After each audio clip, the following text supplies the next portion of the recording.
Viewers, you must have often heard about Ibrahim Traore's unusual initiatives. Sometimes he releases thousands of goats into the desert.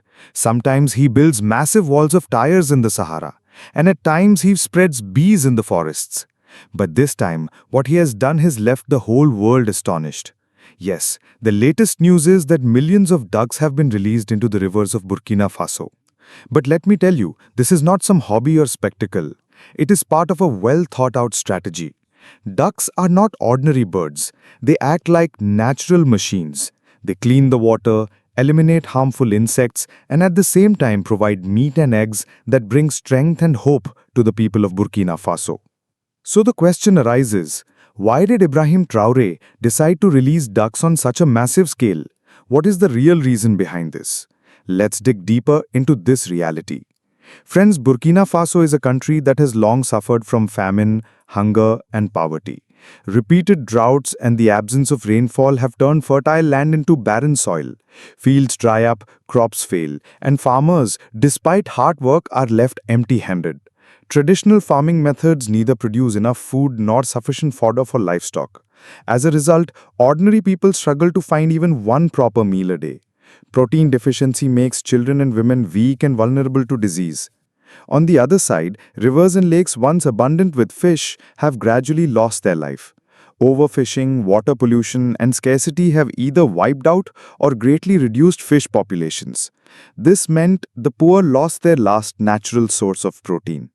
It was in these conditions that Ibrahim Traore faced the daunting question how to save his people from hunger and illness. The answer came in the form of ducks. Ducks are versatile birds that can live both on water and land.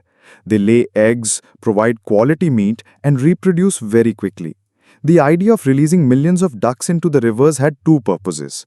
First, to revive and bring life back into the rivers, and second, to create a new and sustainable source of nutrition for the people.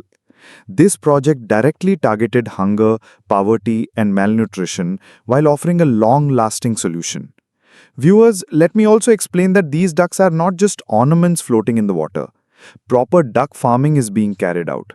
Across the country, large farms have been set up where ducks are raised in a natural environment. As a result, millions of eggs are being collected daily. These eggs have now become the biggest solution to the nation's food shortage. Where once children would fall sick due to lack of protein, today those very children are gaining health and strength through these eggs. The demand for eggs in Burkina Faso has always been high, but earlier most eggs were imported at huge costs to the government. Now, thanks to local duck farming, the country has freed itself from that burden. The benefits don't stop there. Not only are these eggs affordable and accessible for the poor, but they are now also being exported to other African nations suffering from food shortages.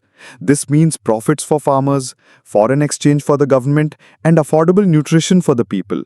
In short, this project has brought food independence to Burkina Faso. Duck farming has also created thousands of jobs. Some people collect the eggs, others package them, transport them, or sell them in markets. Every section of society is benefiting from this system. Now let's talk about duck meat.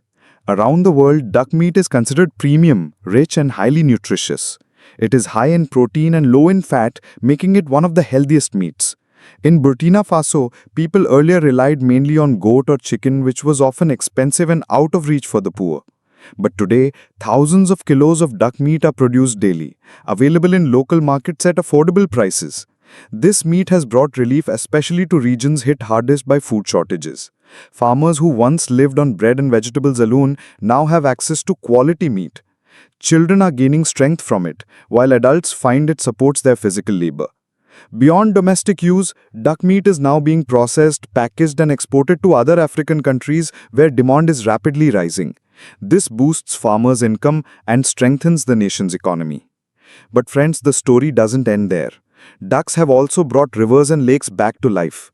When millions of ducks swim together, the constant movement oxygenates the water, allowing fish and other aquatic life to thrive once again.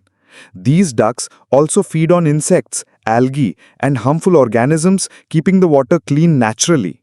Where humans would need costly filtration plants, ducks provide this service for free. Even more, ducks roam farmlands and eat pests, protecting crops without the need for harmful pesticides. This saves money for farmers and keeps the environment safe. Their presence also prevents water stagnation, keeping it fresh and reducing the spread of diseases. Villagers now use rivers and lakes with confidence, knowing that millions of ducks are constantly maintaining this system. So, viewers, it is no exaggeration to say that a small bird has changed the destiny of an entire nation. Ibrahim Traore's vision proves that with courage, wisdom, and determination, even the simplest idea can rescue a whole population from hunger and despair. If you found this video informative and interesting, don't forget to share it with your friends and family so they too can learn about how ducks became the solution to Burkina Faso's fight against hunger and poverty. Make sure to subscribe to the channel and hit the bell icon so you never miss our upcoming videos. And of course, we would love to hear your feedback in the comments.